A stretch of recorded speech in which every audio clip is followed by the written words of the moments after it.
I welcome you once more to my YouTube channel. This is where we discuss politics 101. So today, our topic is why Ruto will never be the president of Kenya. Not in 22 or any other time. So the first reason I strongly believe Ruto will never be president, I've classified them into 4 reasons. The first reason I strongly believe Ruto will never be the president is simply because in Kenya, the president is not elected by the voters, but by the system. The system endorses the person to be the president, and then the people just vote for a formality.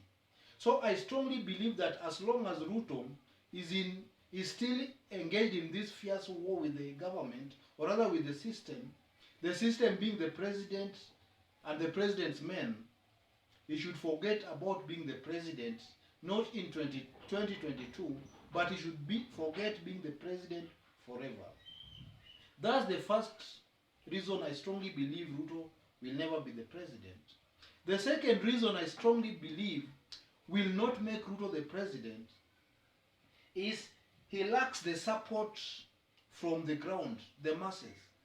What we are being treated to every day, these Tanga rallies, these are just cover-ups. They are not really giving us the real feeling of the masses on the ground. On the ground, Ruto is very much hated. As you can remember sometimes back, Sinovet did an opinion poll that ranked Ruto as the most corrupt politician in the eyes of the Kenyan public. Ruto is very much hated to a point that were election to be done fairly, I doubt whether these same people who ranked him as the most corrupt politician can again vote for him as the president. So I strongly believe that Ruto lacks the support on the ground to make him the president. If maybe he was banking on the people, then the people themselves don't want him. The people hate him. The third reason I strongly believe that will make Ruto not to be the president is Ruto lacks a strong political base. You know, in Kenya, our politics starts from our ethnic backgrounds. If I'm a Luo, I must have the support of all Luos behind me before I can bargain with other tribes.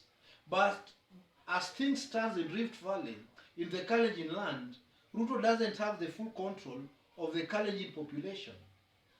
The Kalenjin is just a group of tribes that were brought together and then they were called Kalenjin.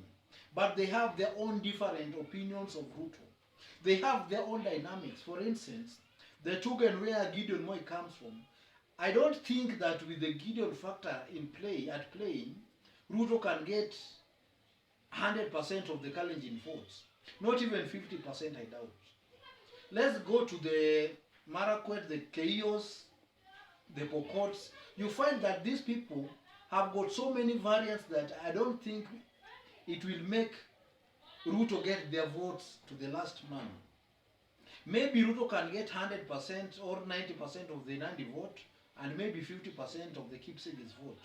But these other Kalenjin sub-tribes, the Tugen, the Keios, the Elgeos, is not really assured of getting that vote to the last man.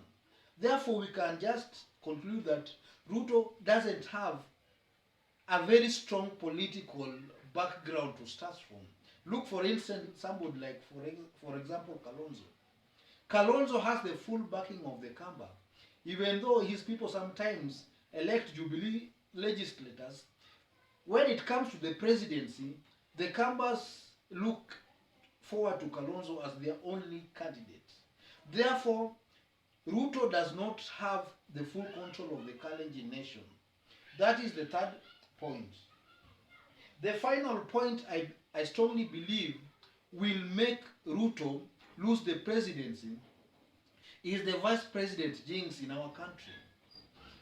Since independence, the only vice president who has become president, who has ascended to the presidency after his boss was only Moi.